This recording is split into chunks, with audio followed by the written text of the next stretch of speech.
नमस्कार, welcome to education therapy. दोस्तों, यहाँ पर हम वर्ड मीनिंग सीखेंगे। वर्ड मीनिंग में हम ये जो वीडियो देख रहे हैं, ये तीसरी वीडियो है। चलिए स्टार्ट करते हैं। देखिए, यहाँ पर अनुत्क्रमणीय या जिसको अप्रत्यावर्तित भी कहते हैं, इसकी इंग्लिश होती है इररिवर्सिबल। इररिवर्सिबल का मतलब होता है जो काम एक बार हो जाए वो दोबारा वापस या उल्टे क्रम में ना हो पाए। जैसे हम किसी कागज को अगर जला दें तो वो क्या जलने के बाद राख बन जाएगा। क्या हम राख से फिर उसी कागज को तैयार कर सकते हैं? तो नहीं कर सकते। तो ऐसी प्रक्रिया को विज्ञान में हम अनुत्क्रमणीय, अप्रत्यावर्तित या इंग्लिश में इररिवर्सिबल कहते हैं या इररिवर्सिबल रिएक्शन कहते हैं। ठीक है। अगला देखिए, आघात। आघात को इंग्लिश में स्ट्रोक कहते हैं। जैसे हथौड़े से किसी वस्तु को पीटना। ठीक है, वो एक तरह का क्या है, हथौड़ा उस वस्तु पे आघात कर रहा है।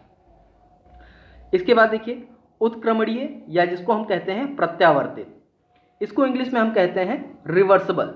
यानी ऐसे रिएक्शन या ऐसे कार्य जो रिवर्सिबल हों।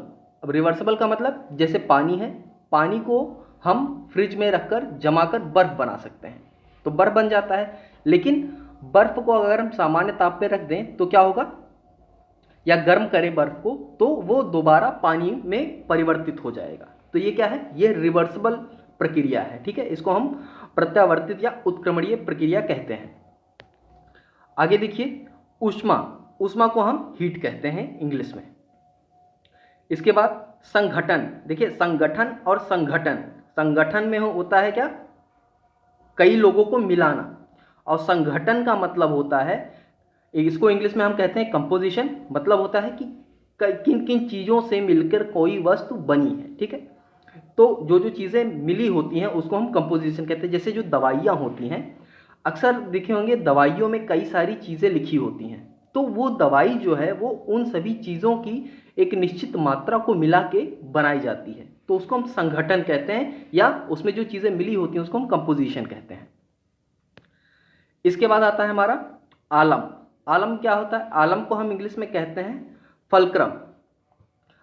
जैसे कि आपने देखा होगा पिलास या कैंची, तो कैंची ऐसा कुछ होता है, ऐसे होते हैं ना।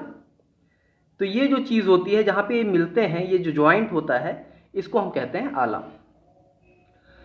इसके बाद उत्तोलक। उत्तोलक को इंग्लिश में लीवर कहते हैं। ऐठन। ऐठन को हम ट्विस्ट कहते हैं। जैसे आपने देखे होंगे ना, दो तार होते हैं, ऐठन वाले तार होते हैं। ठीक है, ऐसे ऐसे लपेटे होते हैं तार, उन्हीं तारों को हम ट्विस्टेड वायर कहते हैं। या ऐसी कोई भी चीज़, जैसे रस्सी होती है, रस्सी क्या होती है, ऐठन से ही के द्वारा ही तो बनाई जाती है, तो उसको इंग्लिश में ट्विस्ट कहते हैं। गति। गति को हम इंग्लिश में मोशन कहते हैं। गुरुत्वीय बल, इसको हम ग्रेविटेशनल फोर्स कहते हैं। जैसे कोई वस्तु पृथ्वी पर क्यों गिरती है, हम कोई वस्तु ऊपर फेंकते हैं तो वो वापस फिर से लौट के पृथ्वी पर ही गिरती है, तो किसके कारण होता है, ग्रेविटेशनल फोर्स के कारण, एक गुरुत्वीय बल के कारण।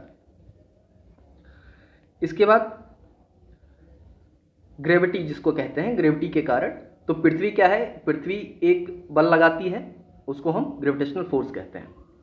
पहिया और धुरी, तो पहिए को इंग्लिश में व्हील कहते हैं और धुरी को हम एक्सल कहते हैं। जैसे आपने देखा साइकिल का पहिया, तो साइकिल का पहिया एक जगह जुड़ा होता है ना, तो वो जहाँ जुड़ा होता है उसको हम धुरी कहते हैं। ठीक है, और पूरा पहिया तो पहिया होता है, उसको व्हील कहते हैं।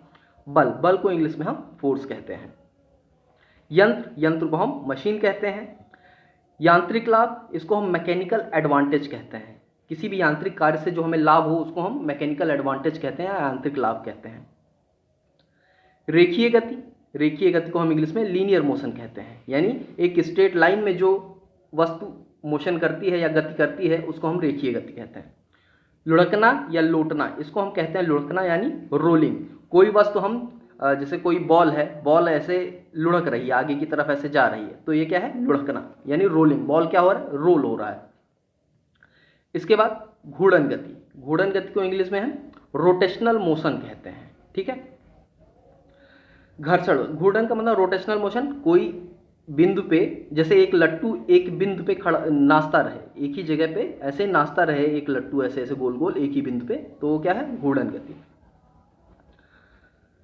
इसके बाद जैसे पृथ्वी है हमारी, तो वो क्या करती है, अपने अक्ष पे, अपनी धुरी पे घूर्णन गति भी करती है और साथ साथ पृथ्वी एक सर्कुलर मोशन भी करती है, ठीक है, वृत्तीय गति भी करती है। घर्षण बल, घर्षण बल को हम फ्रिक्शनल फोर्स कहते हैं। घर्षण बल क्या होता है, जैसे घर्षण बल के कारण ही हमें वस्तु में ऑयलिंग करनी पड़ती है, जैसे गाड़ियां हैं उसमें मोबिल और उसके जो पहिए होते हैं उस पर ग्रीसिंग करनी पड़ती है, साइकिल के पहिए में ग्रीस लगाना पड़ता है, जैसे साइकिल का चेन होता है उसमें भी हमें ऑयलिंग या ग्रीस लगाना पड़ता है। क्यों, ताकि घर्षण बल कम हो जाए। घर्षण बल जितना ज़्यादा होगा आपको उतना ज़्यादा ही बल लगाना पड़ेगा किसी कार्य को करने के लिए। घिरनी, घिरनी को हम पुली कहते हैं इंग्लिश में। अब घिरनी देखे होंगे, जैसे अक्सर देखे होंगे कुएं से, अब आज के समय तो कुएं से पानी कोई नहीं निकालता, लेकिन कुएं से जब पानी निकालते हैं तो उसमें एक घिरनी लगी होती है। उस घिरनी पर से रस्सी ऐसे जाती है, जैसे ये घिरनी है, इस पर से रस्सी ऐसे जाएगी कुएं में और यहाँ पे बाल्टी लगा होगा, पानी भरेगी और इसको खींचेंगे तो ये ऊपर को आएगी, ठीक है।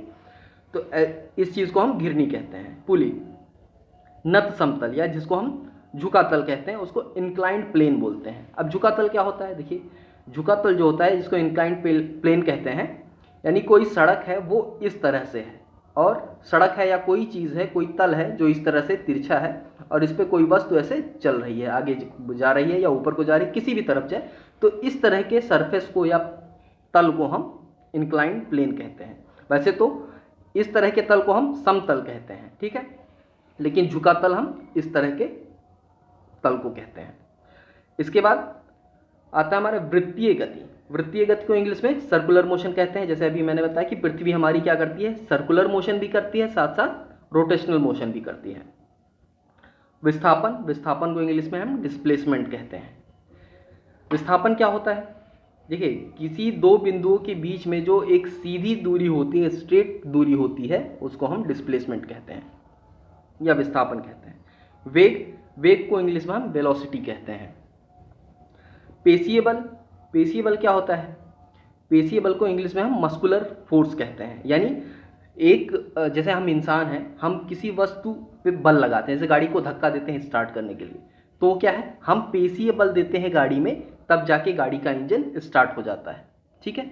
तो ऐसे जो हम अपने मसल्स यानी अपने जो हमारा बॉडी है उसके थ्रू हम जब कोई बल लगाते हैं तो उसको पेशीय बल कहते हैं।